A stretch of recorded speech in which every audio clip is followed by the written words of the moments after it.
Bonjour à tous. Investissement, diversification, région. Le groupe La Française était sur tous les terrains en 2019. Pour parler de cette année qui s'achève et de celle qui s'ouvre, nous avons le plaisir de recevoir aujourd'hui Marc Bertrand. Bonjour. Bonjour. Vous êtes président de La Française Real Estate Managers. Alors, nous allons donc parler des perspectives du groupe pour 2020 et de l'année écoulée. Avec à mes côtés, Gaël Thomas, bonjour. Bonjour. Directeur des rédactions de Business Immo et qui assurera également cette première interview de l'année 2020. Allez, première question, Marc Bertrand. Quel bilan peut-être tirez-vous de cette année 2019 ? Et puis aussi, quel fait marquant vous retenez de cette année ?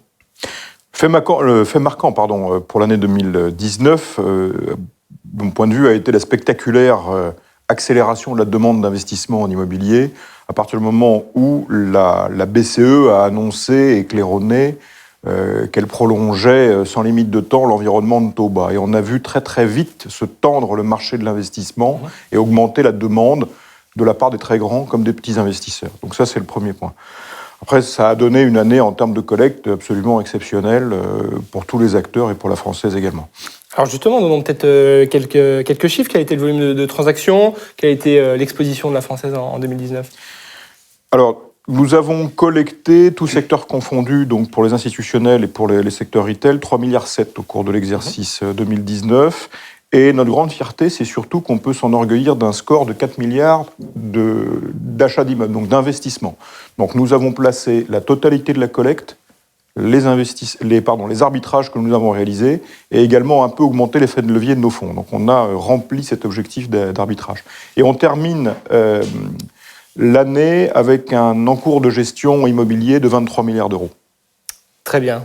Gaël, pour la suite. Marc, on se projette sur 2020. Quelle sera la feuille de route sur le plan immobilier pour la Française ? Avec quelles ambitions en termes d'investissement ? Est-ce que 2020 va ressembler à 2019 ? On prend vite les mauvaises habitudes. Voilà. Donc les objectifs 2020, grosso modo, on peut dire qu'elles sont égales aux réalisations de 2019.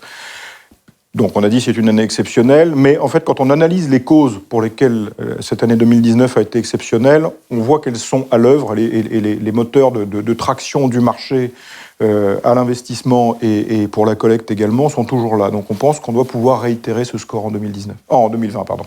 Dans le contexte actuel, et tu en as parlé avec l'afflux de liquidités qu'il y a sur le marché immobilier, on a l'impression que l'immobilier corps est cher, très cher, trop cher, peut-être parfois survalorisé, notamment sur l'immobilier de bureaux parisien.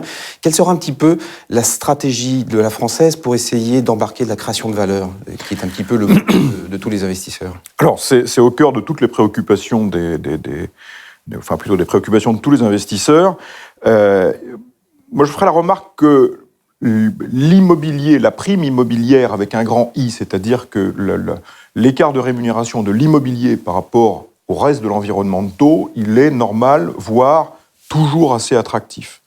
Ce qui me préoccupe plus dans le marché, c'est l'échelle de rémunération des différents risques immobiliers entre eux. C'est-à-dire que l'écart entre le prime parisien, pour simplifier, et la logistique de province, il est, à mon goût, beaucoup trop faible. Donc c'est plutôt ce phénomène-là qui me préoccupe.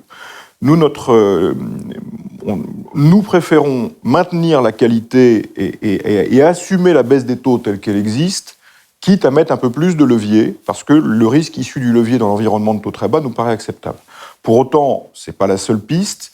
Je citerai deux choses. C'est aller chercher des axes de diversification sur des cash flows très longs, sur des secteurs un peu moins liquides, mais qui nous paraissent porteurs. Il y a des choses intéressantes dans l'immobilier géré, donc en résidence senior, en tourisme par exemple, c'est des choses qui nous intéressent. Deuxième axe qui nous a beaucoup occupé, qui est la diversification européenne. Il y a encore des endroits où il y a des petites poches de rendement, mais globalement, les rendements en zone euro se sont largement normalisés. Petite question qui commence à nous tourner dans la tête, c'est quand est-ce que c'est le moment d'aller revoir nos amis d'outre-Manche ? Parce que là, il y a des taux à Central London qui sont redevenus attractifs. Mais attention, il ne faut quand même pas trop se tromper.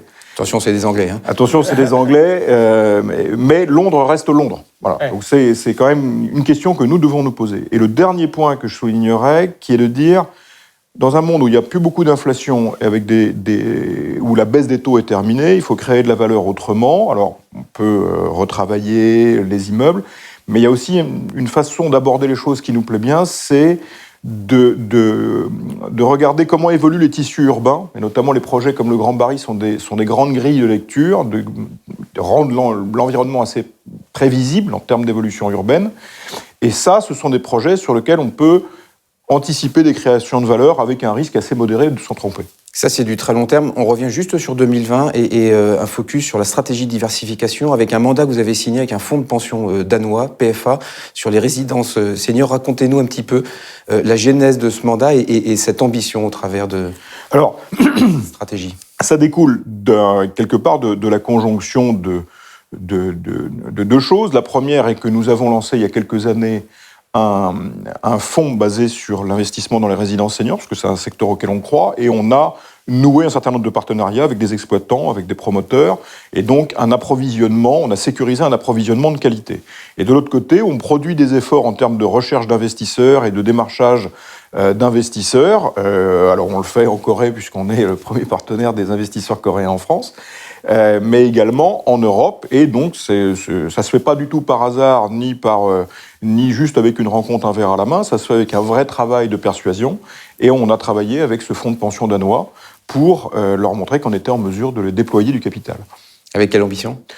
On a sur 2-3 ans l'ambition de développer plutôt 200 millions d'un portefeuille de 200 millions d'euros.